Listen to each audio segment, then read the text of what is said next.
በስመ አብ ወወልድ ወመንፈስ ቅዱስ አሐዱ አምላክ አሜን።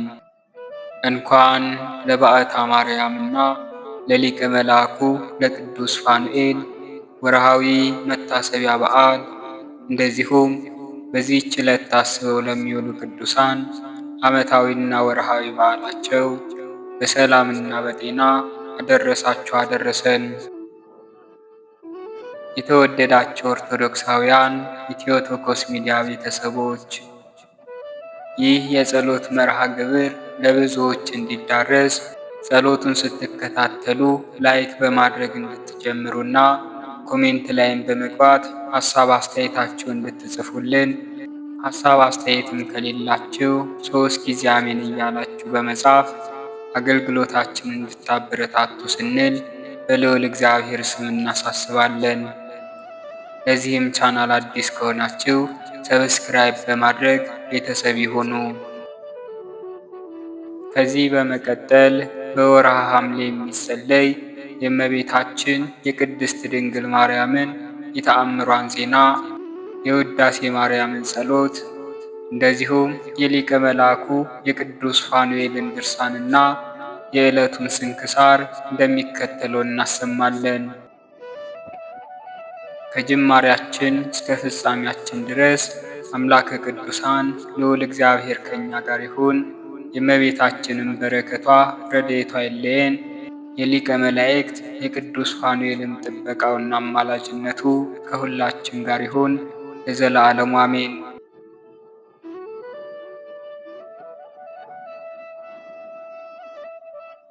አባታችን ቅዱስ ኤፍሬም ሶርያዊ የደረሰው የእመቤታችን ምስጋና 5ኛ ክፍል።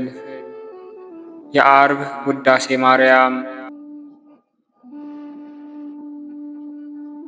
ከሴቶች ተለይተሽ የተባረክሽ ነሽ፣ የማኅፀንሽን ፍሬ የተባረከ ነው። ያለ ርኩሰት አምላክን የወለድሽ ድንግል ማርያም ሆይ እውነተኛ ፀሐይ ከአንቺ ወጣልን፣ ጌታም ተወለደልን፣ በክንፈ ረድኤቱም አቀረበን፣ እርሱ ፈጥሮናልና። ቅድስት ሆይ ለምኝልን።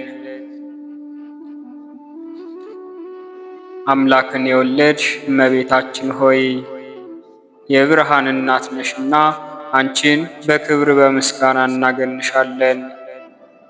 የተባረክሽ አንቺ ከመላእክት ትበልጫለሽ፣ ከደቂቀ አዳምም ትበልጫለሽ፣ ከሐሳቦች ሁሉ ትበልጫለሽ። ገናናነትሽን መናገር የሚቻለው ማን ነው? አንቺን የሚመስል የለምና። ማርያም ሆይ መላእክት ያገኑሻል፣ ሱራፌልም ያመሰግኑሻል። በኪሩቤልና በሱራፌል ላይ አድሮ የሚኖር ጌታ መጥቶ በማኅፀንሽ አድሯልና። ሰውን የሚወድ ወደ እርሱ አቀረበን።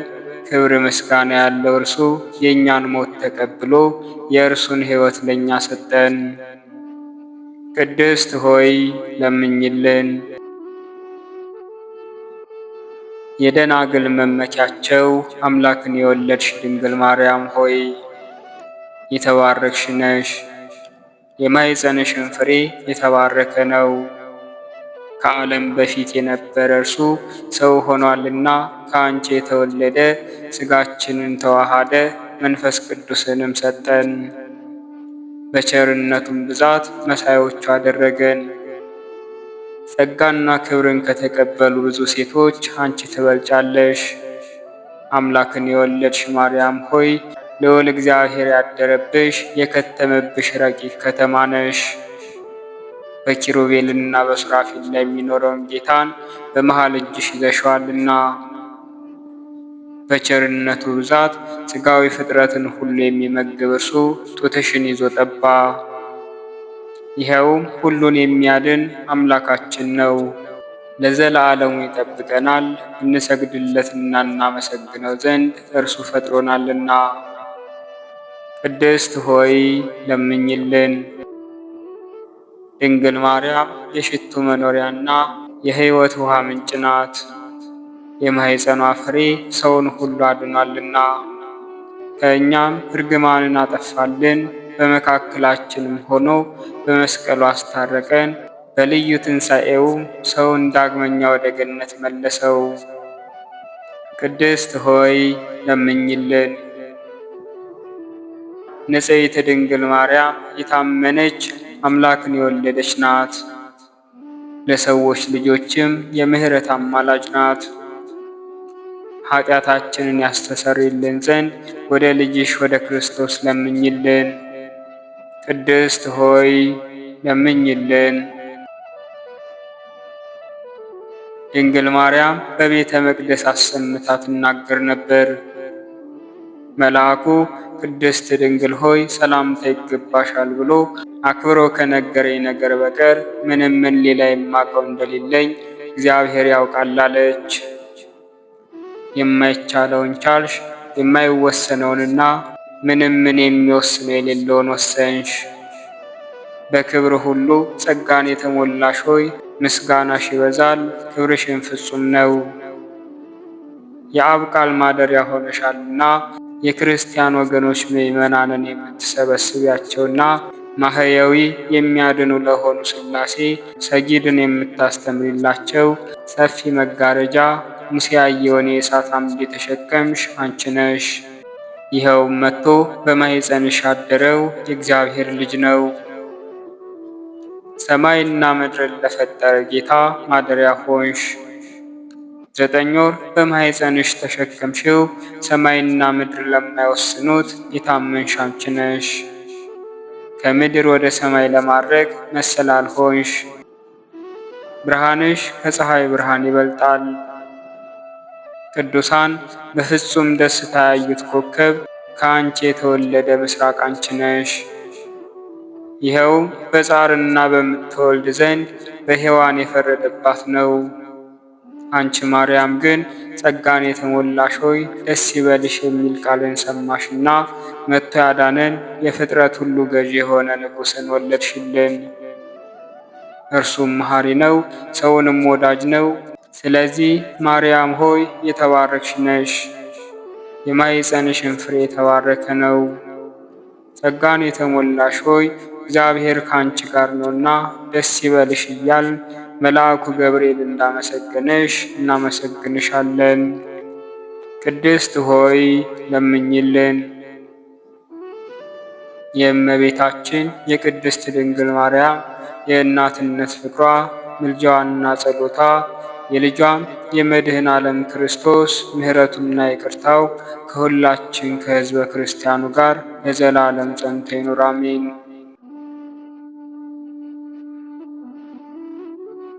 ልመናዋ ክብሯ ለዘላለሙ በእውነት ይደርብንና አምላክን የወለደች በድንጋሌ ሥጋ በድንጋሌ ነፍስ የጸናች ክብርት እመቤታችን ያደረገችው ተአምር ይህ ነው። ከዕለታት በአንድ ቀን የአረብ ሰዎች ወደ ምድረ ሪፍ ለመሄድ ተነሱ። ወንዙ ፈጽሞ ሞልቷልና ማዕበሉን ባህሩን ሲያማታው ሳለ በዋና ተሻግረው ሄዱ ዘንድ ከባህሩ ገቡ። የባህሩ ማዕበል ስለበረታባቸው ዋኝተው ለመሻገር አልቻሉም። ይልቁንም ሊያሰጥማቸው ደረሰ እንጂ። እነርሱም እንደ አባቶቻቸው ሥርዓት ወደ ነቢያቸው ለመኑ፣ ማለዱ። ነገር ግን የሚድኑበት መንገድ አላገኙም። ስለ ሕይወታቸው መዳን ተስፋ በቆረጡ ጊዜ ተአምራቷን ለማየት ወደ ደብረ ቆልሞን የሚሄድ ከመካከላቸው አንዱ እንደዚህ አለ። የደብረ ቀልሞን እመቤት ሆይ የአማላጅነትሽ ጊዜ አሁን ነውና አድኝኝ። ከዚህ ባህር መስጠም ብታድኝኝ ለመነኮሳት ምግብ የሚሆን 1 ግመል ጭነት ቴምር ለቤተ ክርስቲያንሽ እሰጣለሁ። ግመሉም ለደብሩ አገልግሎት የሚሆኑትን ሁሉ ይጭኑበት ዘንድ ሰጥቻለሁ አለ። ሁለተኛውም እርግጥ ነው ትክክለኛ እምነት ያለው የፈለገውን ያገኛል አለ። ባልንጀራውም ይህንን ነገር በሰማ ጊዜ ዘበተባቸው፣ ተሳለቀባቸውም። ዳግመኛም እናንተ ከልቦች ስለምን ሃይማኖታችሁን ትታችሁ ምሕረትን ትለምናላችሁ አላቸው። ይህንንም በተናገረበት ጊዜ በባህር ውስጥ ሰጠመና አዘዋጠው። ተአምራትንም ለመግለጽ በአፉ ይዞ ብቅ ብሎ ታየና ሁለቱ ጓደኞቹም አዩት። እነርሱ ግን አምላክን የወለደች በድንጋሌ ሥጋ በድንጋሌ ነፍስ የጸናች ወደ ክብርት እመቤታችን በለመኑ ጊዜ ማዕበሉ ጸጥ አለና በባህር መካከል ያለመናወጥ ቆሙ። ከዚያም ባህሩ በግራና በቀኝ እንደ ግድግዳ ቆመላቸውና እንደ እስራኤል ልጆች በደረቅ ወንዝ ተሻገሩ። ከወደቡም በደረሱ ጊዜ ያ አረባዊ ሰው ከግመሎቹ ያማረውንና ትልቅ የሆነውን መርጦ ቴምር ጭኖ የደብረ ቀልሞና በምኔት ወደሚሆን ወደ ሰለሞንና ወደ ገዳሙ መነኮሳት ይዞ ሄዶ ብፅዓቱን አደረሰ። የሆነውንም ሁሉ ነገራቸው። ባልንጀራውም እንደዚሁ ብዙ በጎች ነበሩትና ፀጉራቸውን ሸልቶ ወደ መነኮሳቱ ፀጉሩን ይዞ ሄደና ከመስጠም ያዳነችን ስለ እመቤታችን ተአምራት ይህንን የበግ ፀጉር ማቅ እየሰራችሁ ለልብስ እንድትጠቀሙበት እነሆ ብሎ ብፅዓቱን አደረሰ። መነኮሳቱም የሰውየውን አነጋገር በሰሙ ጊዜ እግዚአብሔርን አመሰገኑት።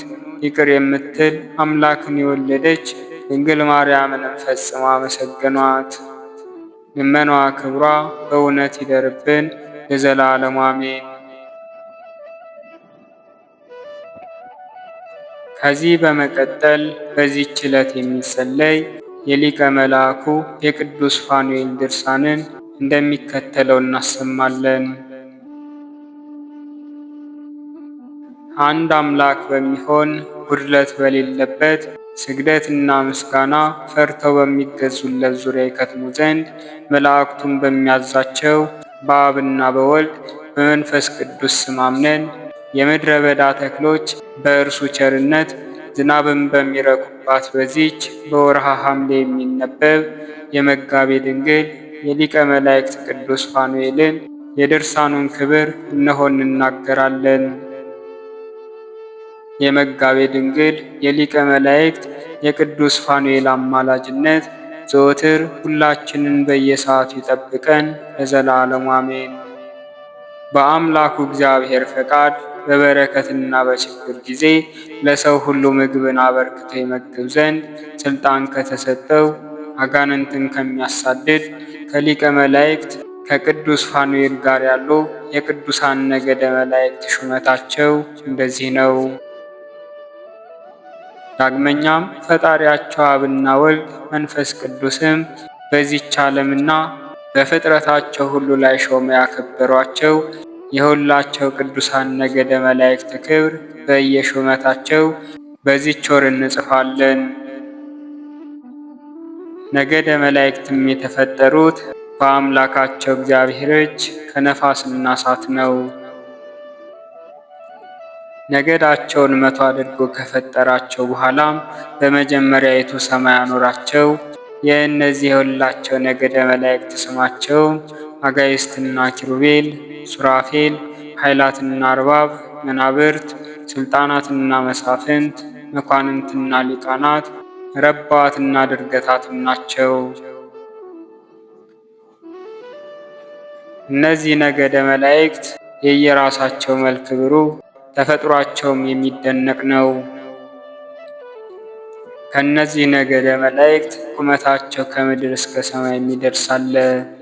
በክንፎቻቸው ታላቅ ሀገርን የሚሸፍኑ አሉ። ግርማቸው ከተራሮችና ኮረብቶች ይልቅ የሚበልጣሉና አካላቸው በብርሃን የተሞላ ዓይኖቻቸው እንደ ከዋክብት የሚያበሩ አሉ። ስለ እነርሱም ነባቤ መለኮት ወልደ ነጎድጓድ ቅዱስ ዮሐንስ በመጽሐፈ ራእይ ጽኑ ስልጣን ያለው መልአክ ከሰማይ ወረደ። ከፊቱ ብርሃን ከክብሩም ግርማ የተነሳ ምድር በብርሃን ተመላች። ይህ መልአክም ታላቁ አገር ባቢሎን የአጋንንት ማደሪያ፣ የርኩስ ጋኔን መኖሪያ፣ የርኩስ አውሬ ዲያብሎስ መመላለሻ ሆነች ብሎ በታላቅ ድምፅ አሰምቶ ተናገረ። ዳግመኛም በእጁ ታላቅ የዛንዥር ሰንሰለትና የምድርን መክፈቻ የያዘ መልአክ ከሰማይ ወረደ። የመጀመሪያ አውሬን ያዘው። ይኸውም አውሬ ጋኔን ሰይጣን የተባለ ዲያብሎስ ነው። አጋንንትን ያወጣ ዘንድ፣ ረሃብና ችግርን ያስወግድ ዘንድ፣ ለፍጥረትም ሁሉ ደስታን ያድል ዘንድ በአምላኩ እግዚአብሔር የተሾመ ነውና። የገናናው የክቡር ሊቀ መላእክት የቅዱስ ፋኑኤል ስምም የዘወትር ተግባሩን የሚገልጥ ነው። ከነበረና ካለ ከሚኖርም ከአምላኩ ዘንድ ለምሕረትና ለርኅራኄ የሚላክ ነውና። ስመ ግብሩም መጋቤ ብርሃናት፣ ሁለተኛ መጋቤ ሕይወት ከተባሉ ስሞች ጋር ሦስተኛም ሰዳድ አጋንንት ይሰኛል።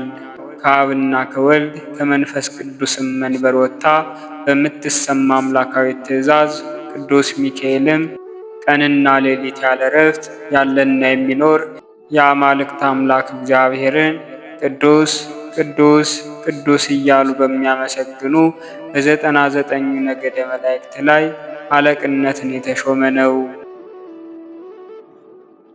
ቅዱስ ገብርኤልም ደስታን ያበስር ዘንድ ተሾሟል። ሰማይና ምድር የማይችሉትን የአማልክት አምላክ የጌቶች ጌታ የንጉሶች ንጉሥ ክርስቶስን ትወልድ ዘንድ በሁለት ወገን ድንግል የሆነች እመቤታችን ቅድስት ድንግል ማርያምን ያበሰራት እርሱ ነው። ዳግመኛም ምስራችን ይናገራል፣ ምሕረትንም ይለምናል። ከሰባቱ ሊቃነ መላእክት ሦስተኛ የሆነ ሊቀ መላእክት ቅዱስ ሩፋኤልም እርሱ ይዘጋቸውና ይከፍታቸው ዘንድ የመንግሥተ ሰማያትን ቁልፎች በእጁ ይይዝ ዘንድ የሰው ልጆችንም ሁሉ ከሕመምና ከቁስል ይፈውሳቸው ዘንድ ተሹሟል። ሊቀ መላእክት ቅዱስ ፋኑኤል ግን በእግዚአብሔር ፊት ቆመው በቅዱስ ዙፋኑ ላይ ተቀምጦ ለነበረና ላለ ለሚኖርም በእውነት ተገዙለት እያሉ ከሚያመሰግኑ ሰባቱ ሊቃነ መላእክት አራተኛ ነው። ይህ ገናና ሊቀ መላእክት ቅዱስ ፋኑኤል ሰይጣናትን ድል የሚነሳቸው ነውና አጋንንት ወደ ሰው ልጆች እንዳይቀርቡ ይጠብቅ ዘንድ ተሾመ። ከእነርሱም ጋር የእጅ ሥራ ጣዖትን የሚያመልኩትንም ይቀጣቸዋል። ዓይን ሳላቸው ለማያዩ፣ ጆሮም ሳላቸው ለማይሰሙ፣ እግርም ሳላቸው ለማይሄዱ ከወርቅ ከብር ከነሐስ ተቀርጸው ከእንጨትና ከደንጊያ ተለዝበው በተሰሩ ጣዖታት ላይ ለአደሩ አጋንንት እየሰገዱ ራሳቸውን አስገዝተዋልና። ነገር ግን ሊቀ መላእክት ቅዱስ ፋኑኤል ስለ የዋህነቱና ስለ ርኅራኄው በአምላኩ እግዚአብሔር ዘንድ ፈጥኖ አያስፈርድባቸውም። ኃጥአንም ሁላቸው ከኃጢአታቸው ተለይተው የበደል ሥራቸውንም ሁሉ ትተው ንስሐ እስከሚገቡ ድረስ በአብና በወልድ በመንፈስ ቅዱስ መንበር ፊት ምሕረትን ይለምንላቸዋል። የሊቀ መላእክት የቅዱስ ፋኑኤል አማላጅነቱን ከመማፀን ችላ ቢሉ ግን ከግድያዎቻቸውና ከአዚማቸው ከክፉ በደላቸው ከስርቆተ ዝሙታቸውም በእግዚአብሔር ፊት በንስሐ አልተመለሱምና ኃጢአቶቻቸውን በምድረ በዳ ተራሮች ይሆኑባቸዋል። ዳግመኛም ሊቀ መላእክት ቅዱስ ፋኑኤልም ቅዱሳን አባቶቻችን ሐዋርያት ወደ አስተማሯት የቀናች እግዚአብሔር መንገድ ሃይማኖት ለሚመላለሱ በብርሃን ይመሯቸው ዘንድ የተሾመ የጌታችን የመድኃኒታችን የአምላካችንም የኢየሱስ ክርስቶስን መምጣት አምነው የሕያው እግዚአብሔርን ትእዛዝ ለሚጠብቁ ሕይወትን የሚያድል ነው። ቅዱስ አፍኒንም ከሰራዊቱ ጋር ጦርና ሰይፍ መሳሪያውን ይዞ የአብና የወልድ የመንፈስ ቅዱስን ጽርሐ መቅደሳቸውን ደጃፍ ይጠብቅ ዘንድ ተሾመ። መልአኩ ቅዱስ ሱሪያልም ከአብና ከወልድ ከመንፈስ ቅዱስን ዙፋን መቀመጫ ደጃፍ ላይ ለሚቆሙ ለቅዱሳን መላእክት ምሕረትን እንዲናገርና የሰማያዊት አዳራሽን በር የሚከፍት ዘንድ ተሾመ። ቅዱስ ሱሪያቅም ርኩሳን አጋንንትን የሚያርድ ኃይልን ተቀበለ። ቅዱስ ሳሙኤልም ጻድቃንና ሰማዕታት የያዙትን የሰማዕትነትን ግብር እስከ ፍጻሜ ያደርሱ ዘንድ በተጋድሎ የሚያጸናቸው ዘንድ ተሾመ። ቅዱስ ራጉኤልም በፀሐይና በጨረቃ ለብዛታቸውን ቁጥር በሌላቸው በከዋክብት ላይ የተሾመ ነው። ለመልአክ ቅዱስ ሱባኤልም መንፈሳዊት በሆነች የሕግና የሥርዓት ጋብቻቸው ጊዜ ከወንድና ሴት ሙሽሮች ዘንድ ጨለማን የለበሱ የዲያብሎስ ሰራዊት ርቀው ይሰደዱ ዘንድ ሞገሳዊ ሥልጣንና ኃይለ ግርማን ተሰጥቶታል። መልአኩ ቅዱስ ሰዳክኤልም ደስ የሚያሰኝ ፍጥረትን ሁሉ ጸሎት ሰብስቦ ሁሉም በሚገዛ አሸናፊ በሆነ በእግዚአብሔር ፊት ያጥኑት ዘንድ ለ24ቱ ካህናተ ሰማይ ያቀርብላቸዋል። ይህንንም የአበው ነቢያትና የጸኑ መምህሮቻችን ሐዋርያት የጻድቃንንና ሰማዕታት የደናግልንና የመነኮሳትን የካህናትና የዲያቆናትን የሽማግሌዎች የሕፃናቱን የፍጥረቱንም ሁሉ ጸሎት በሰባቱ ሊቃነ መላእክትና በሰራዊቶቻቸው አማላጅነት እንደሚያርግ ወልደ ነጎድጓድ ቅዱስ ዮሐንስ በራእይ መጽሐፉ ነገረን። ከሰባቱ ሊቃነ መላእክት አራተኛ የሆነ ወደ ፈጣሪው እግዚአብሔር ለሚቀርቡ በይቅርታ ላይ ሥልጣን የተሰጠው ይህ ታላቁ ሊቀ መላእክት ቅዱስ ፋኑኤል ሕይወትን የሚያድል እውቀትን የሚያጎናጽፍ በስሉስ ቅዱስ ፈቃድን ቦታ በረከትን የሚያሰጥ ነው። ስለዚህም ንዑድ ክቡርና ባለ ራእይ ቅዱስ ዮሐንስ የወርቅ ጽና የያዘ መልአክ እግዚአብሔር መጥቶ በታቦቱ ፊት ቆመ። በመንበሩ ላይ ባለው በታቦቱ ፊት ለቅዱሳን ጸሎት ማሳረጊያ የሚሆን ብዙ ዕጣን ተሰጠው። ከዚህ መልአክ እጅም የዕጣኑ ጢስ ከቅዱሳኑ ጸሎት ጋር ወደ እግዚአብሔር ፊት አረገ ብሎ እንደተናገረ የሊቀ መላእክት ቅዱስ ፋኑኤል ሰማያዊ ሥልጣን ተሰጠች። አምላካችን እግዚአብሔር በአገልጋዩ ሊቀ መላእክት በቅዱስ ፋኑኤል አማላጅነት ኃጢአታችንን ይቅር ይለን ዘንድ እንለምነው እስከ ዘላለሙ ድረስ አሜን። ጸሎቱና በረከቱ ለዘላለሙ ከሁላችን ከሕዝበ ክርስቲያን ጋር ጸንቶ ይኑርና የሁላቸው እሳታውያን ኃይላት አምላክ እግዚአብሔር ወዳጅና ነበልባለ እሳትንም የተጎናጸፈ በከበረች ወርሃ ሐምሌ የበዓሉ ቀን በቅዱሳን መላእክት ሰራዊቱ ላይ የተሾመ ጠላቶቻችን የዲያብሎስን ሰራዊት አጋንንትን የሚያሳድድ ሊቀ መላእክት ቅዱስ ፋኑኤል ያደረገው ተአምር ይህ ነው። በጽኑ ደዌ የተያዙ ቀንና ሌሊትም በሽታቸው እጅግ የሚያስጨንቃቸው ሕሙማን ነበሩ። በሊቀ መላእክት ቅዱስ ፋኑኤል ጸበል እየተጠመቁ የእግዚአብሔርን ቸርነት ይጠባበቁ ነበር። ከመካከላቸውም እንደ ጻድቁ አባት ኢዮብ በእምነቱ የጸና የበሽታውንም ጭንቀት ሁሉ ታግሶ የሚኖር አንድ ሰው ነበር። አምላኬና ረዳቴ እግዚአብሔር ሆይ ይህ ሁሉ በሽታዬ ከበደል የተነሳ የመጣብኝ ነው። ወደ አንተ ቀርብ ዘንድ ከጤነኞች ኃጥአን ጋር ከምኖር በቤተ እግዚአብሔር ብኖር ይሻለኛል። በቤትህ ኖር ዘንድም መጠጊያ ምክንያት ሆኖኛልና እንግዲህስ ከብላቴንነቴ ጀምሮ በምወደው በወዳጅህ በሊቀ መላእክት ቅዱስ ፋኑኤል አማላጅነት ኃጢአቴን ሁሉ ይቅር ብለህ ሥጋዬን ተመልከት እያለ ከእነዚያ ይልቅ እርሱ አብዝቶ ምንም ሳያማርር ይጸልይ ነበር። የሊቀ መላእክት ቅዱስ ፋኑኤል አምላክ ቅዱስ እግዚአብሔርም ከልቡ ንስሐውን በካህን ፊት የተናዘዘ የዚህ ሕመምተኛውን ሰው ትዕግስቱን አይቶ ጩኸቱን ሰማው። ልመናውንም ተቀበለው። መልአኩ ቅዱስ ፋኑኤልንም ላከለት። በሕልሙም ቅዱስ ፋኑኤል የቁስል ሐኪም ተመስሎ ሰውነቱን ሲዳስሰው ተመለከተ። ከእንቅልፍ ሕልሙም ሲነቃ ሰውነቱ ሁሉ ድም አገኘው። ከደስታውን ብዛት የተነሳ እየጮኸ እጆቼን፣ እግሮቼን፣ ሰውነቴንም ሁሉ ተመልከቱ፣ ሌሊት በሕልሜ ቅዱስ ፋኑኤል ሐኪም መስሎ መጥቶ ዳሰሰኝ። በማዳኑና ከከዋክብት ብርሃን ይልቅ በሚያበራና በሚያንጸባርቅ ገጹም አውቄዋለሁ። እግዚአብሔር መልአኩ ቅዱስ ፋኑኤልን ልኮ ረድቶኛልና አድኖኛልምና እያለ እጅግ ተደሰተ። የአምላካችን የእግዚአብሔርን ትእዛዝ የምትሰሙ ድንቅ ሥራውንም የምታስተውሉ ወንድሞቼና እህቶቼ ክርስቲያኖች ሆይ በንስሐ የተመለሱ ኃጥአንን ለማዳንና ለሰው ልጆች ሁሉ በሚማልዱ ጽኑዓንና ኃያላን ቅዱሳን መላእክቱ ላይ አድሮ እግዚአብሔር የሚያደርገውን እነሆ ልብ ብላችሁ አስተውሉ። ከእነዚህ ቅዱሳን መላእክቱም አንዱ የከበረ መጋቤ ድንግል ታላቁ መላእክት ቅዱስ ፋኑኤል ነው። እርሱም ዛሬም ስለኛ ይማልድልን፣ ከሞት ኃጢአት የሚያድነን፣ ሁላችንንም በቀንና በሌሊት ይጠብቀን። ጸሎቱና በረከቱ ከሁላችን ክርስቲያኖች ጋር ይሁን ለዘላለሙ አሜን።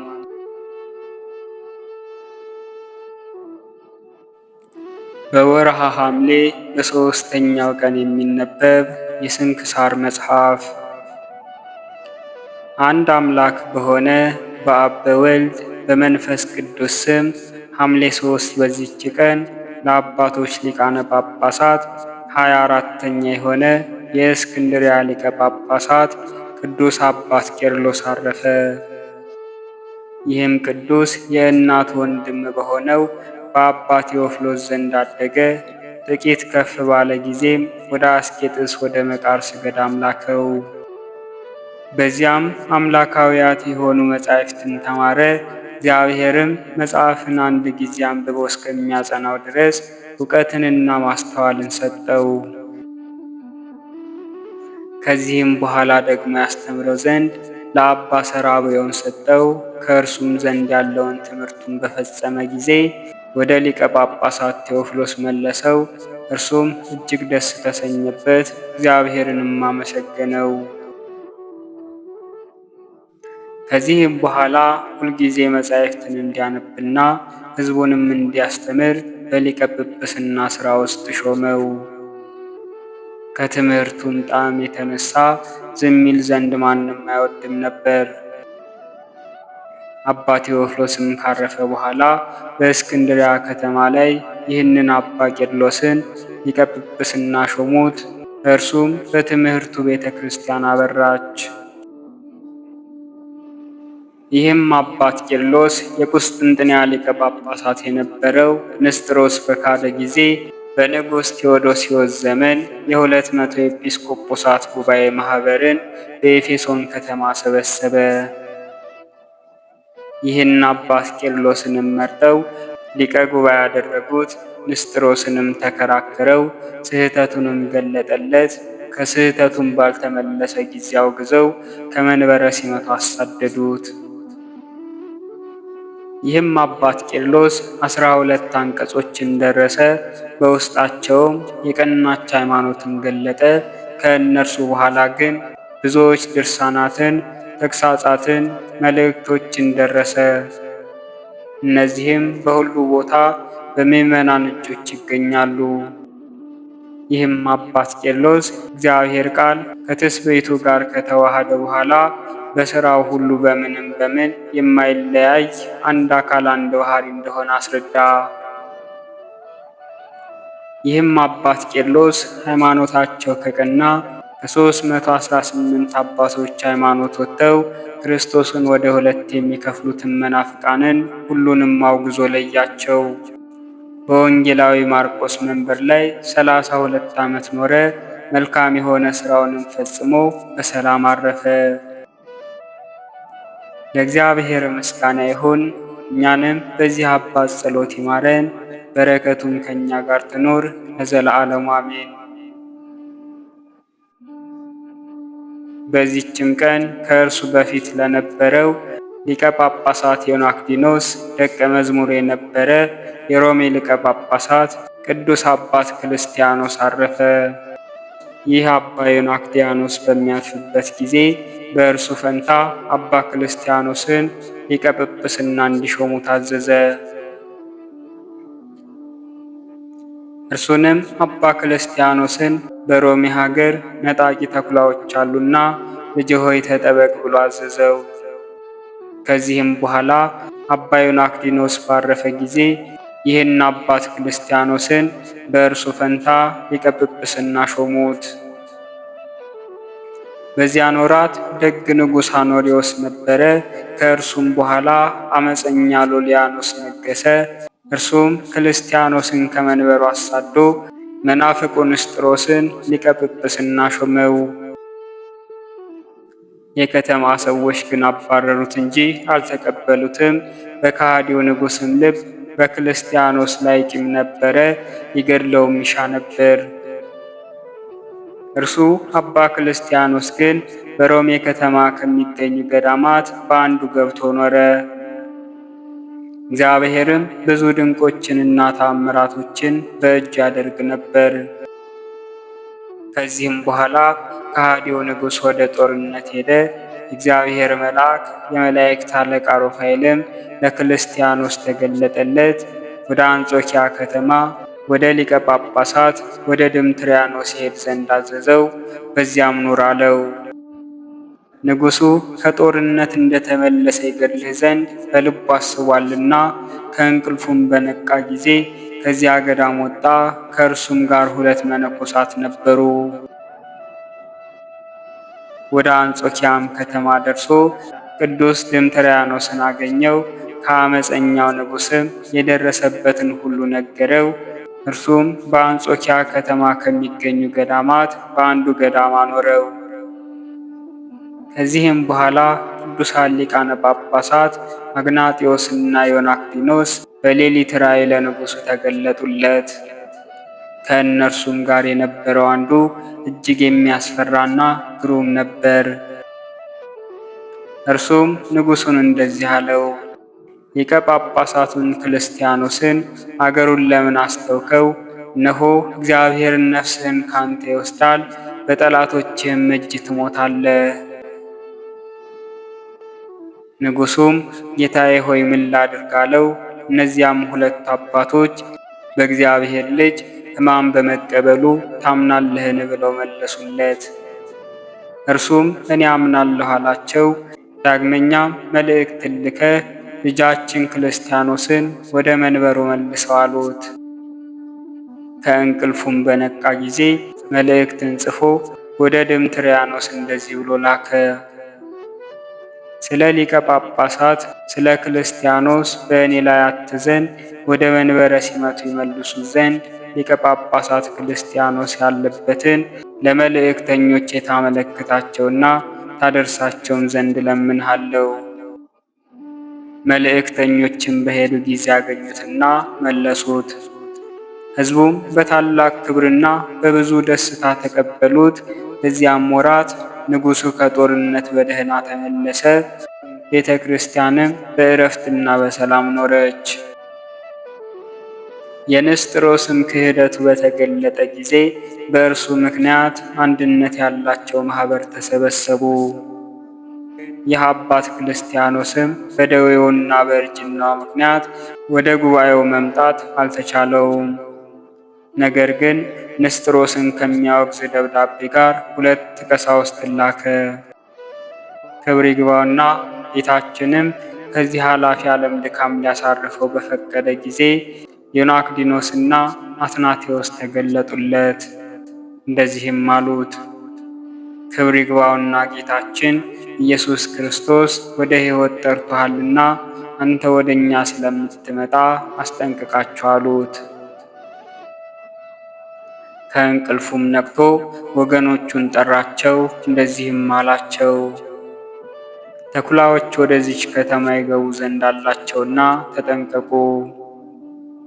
ይህንንም ከተናገረ በኋላ ዳግመኛ እንደዚህ አለ፣ እንነሳና እንሂድ፣ እነሆ ቅዱሳን ይሹኛልና 2 ሌሎች ናቸው።